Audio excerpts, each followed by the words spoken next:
Dan iskan ne wannan. Kai, me hakan ne? Ina cin biskit da kace min.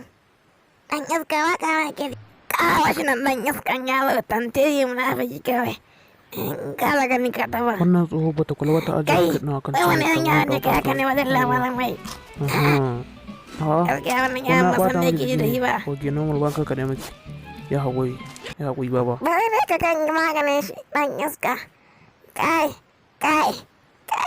Wai kai wani yan yawa ne tun ɗaza kana gani kana son yan biskit naka da kai ka siya shi ko ba ka zina ne ka san me kake wani. Shi ake faɗa wani yawo yanzu kana zina to ɗan iska. Wannan tsoho mai biskit take ne ba ka yi da taɓa wai ɗin uwa kawo shi nan kawo shi. Kawo nan ne akan ne ka. Kawo ba da kai. Ya lallai ya nan ma. Mai ne wannan tsohuwar ta gani ne gaba ɗaya tun ta tauka min. Me yake ne aka? Kamar ya. Wannan biskit din. To ba komai hajiya ba zama ba komai baki abi tunda da kina so.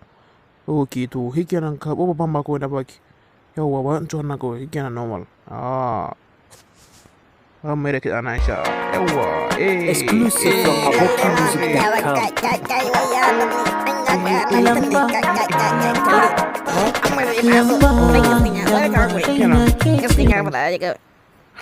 Ya ba ta biya. Kai akwai tsofaffi masu yafi malam. Kai. Yakin yaro kawai.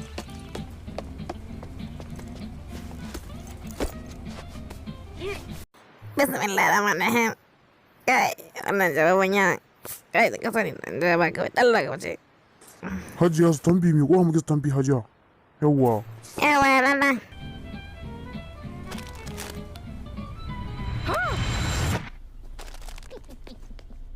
Yawwa bayan ci biskit na muna jin waka muna cin biskit.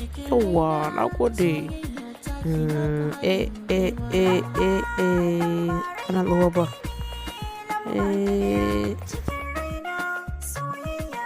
To fa biskit na.